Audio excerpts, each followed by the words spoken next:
Now the GRE stands for the Graduate Record Exam.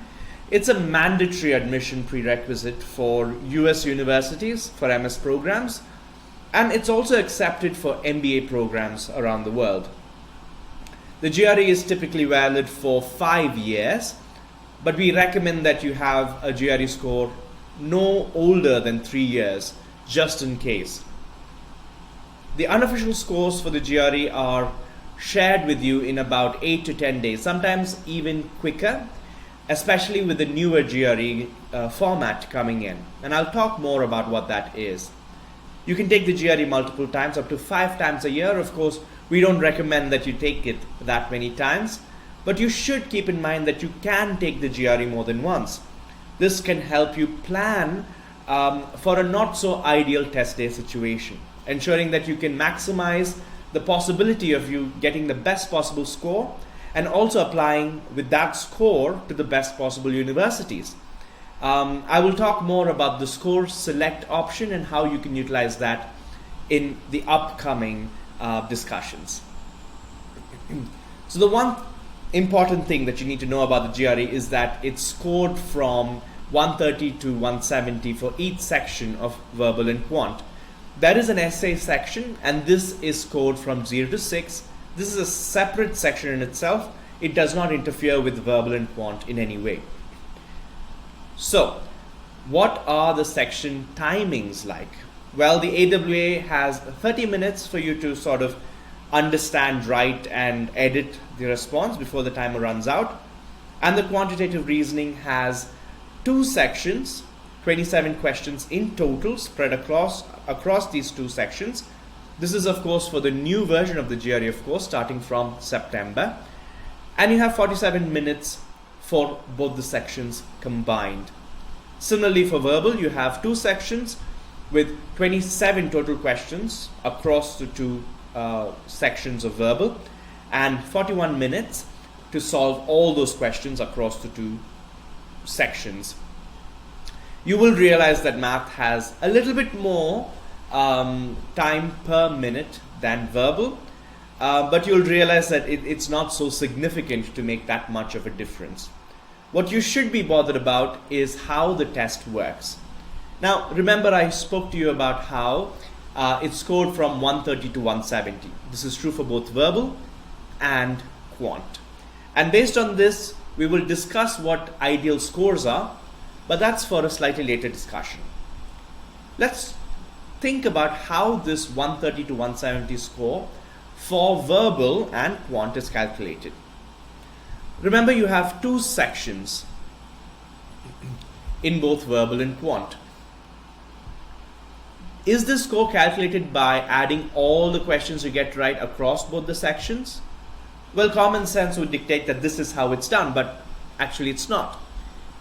GRE is something called a multi-stage testing system, where you are given one level of questions, or on average one level of questions in the first stage or the first section of verbal, and based on how you perform, you're given a different level of difficulty in the second stage or in the second section of the verbal section.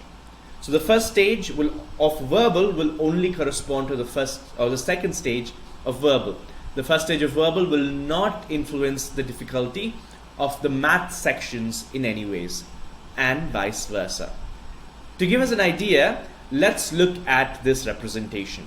Let's assume that this is the first section, and how I perform here will determine what section I get in my second verbal section. Let's say I've done fairly poorly, and as a result I've gotten anywhere from 20 to 30% of the questions right. That's not much, 20 to 30%. What this does is, as soon as you finish verbal 1, when you are given verbal 2, questions are selected in a way that they form an average difficulty of easy. Difficulty levels on the GRE are rated from 1 to 5, but for our understanding, to make things simple, let's just consider 3 difficulty modes: easy, medium, hard. On the first section, the average of the difficulties of all the questions within that section will be of a medium level, or anywhere from 2 to 4. Usually the average difficulty will be at a 3 on a scale of 1 to 5, 5 being the hardest. An easy section would probably be on a difficulty scale of 1 to 2. Quite easy. Similarly, if you get an accuracy of anywhere from 30 to let's say 59%, you're likely to see a section on your second verbal section, a section of difficulty medium. This again corresponds to the first section itself, where you have a difficulty level of 3 or medium difficulty. Again, this does not mean that all the questions within the section is medium in difficulty. Rather, it means that the average of all the difficulties for each question within that section comes to a medium difficulty or a level 3. What if you've done really well? What if you've gotten more than 80% right? Or to be more exact, 60 to 100% right? Well, you're probably going to get a hard section. This means you're going to get a section that is on a level 4 to a level 5. Most of the questions are going to be a level 4 and 5.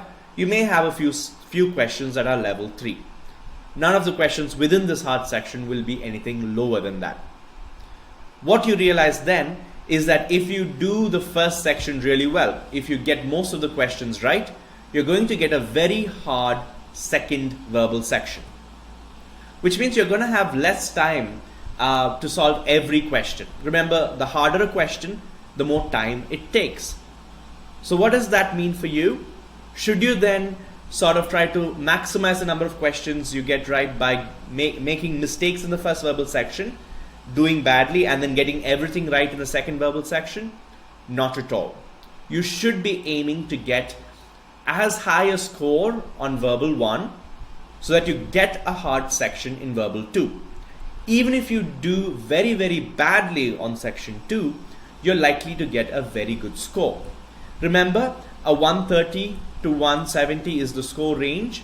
Anything above a 155 is considered a spectacular score on verbal. If you can reach a 160, you're legendary level. All right.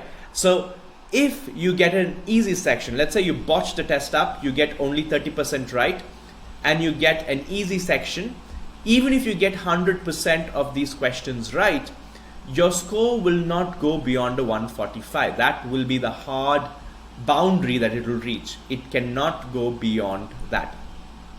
A 145 is not a good score. Similarly, even if you get every question right in the medium section, you're not going to go past a 155. But even with a lot of mistakes, you can easily get a 160 to a 165 if you've done really well in the first section. In fact, you could get, if you can get 100% of the questions right in section 1 and you don't answer any of the questions in section 2, my research shows that you could get almost a 154 on GRE verbal. That's almost close to our ideal score. That's how important the first verbal section is. The takeaway here, you have to do the first verbal section and the first quant section really well, trying to maximize the number of questions you get right. How do we do this? Let's look at a few more details about the test itself. Remember, there are no negative marks on the GRE. You can attempt each question within a section in any order you want. You can skip a section, you can skip a question, you can mark a question so that you can come back to it. You can hit the review button to review the questions again. All these features help you ensure that you can focus on the questions that are relatively easier to solve within a question and therefore maximize the number of questions you get right. The key is not to get stuck with very hard questions and waste your time on it. The key is to get as many questions right as possible within the section. Ideally, get as many easy and medium questions right before you go to the hard questions. Looking at the features themselves, throughout your test within your section, you will be able to see the following items. You will be able to see quit test. You don't want to do that. Exit section. You don't want to do that unless you've marked all the questions according to your decision, and you have the mark button. You may see the calculator based on whether you're in quant and depending on the question type. There's also the next and the back button. Now the next and the back buttons can help you navigate across the different questions within a section, which means that you can skip questions and not necessarily answer them to go to the next one. The mark button is particularly useful for various reasons, because it helps you pocket questions for later reference, or so that you can come back to it later and solve it at a later time, assuming that you still have time within that section to do so. The next item, or the next thing that you have to keep in mind, is the review button. The review button helps you see how you've performed, or rather the questions you've attempted within that particular section. You cannot review sections that you've already completed or yet to see on the test. So if you're in verbal 1 and you're attempting questions in verbal 1, you will be able to hit review button and see all the questions that you've answered so far, and also it will tell you whether you've skipped a particular question with the incomplete tag, or you've marked a particular question with the tick button. The idea is that you mark questions that are hard so that you can come back to it later. You want to answer all the easy and the medium questions and mark the hard questions as early as possible. This ensures that you're not wasting too much time trying to solve questions that are going to take too much time to solve. Remember, within a verbal section, let's say you are in verbal 1 and you have questions that span from easy to medium to hard, and let's assume that these are evenly spread, and it usually will be evenly spread across verbal 1, making the average difficulty medium.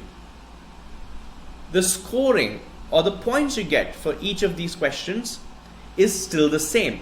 You get, let's assume you get 1 point for easy.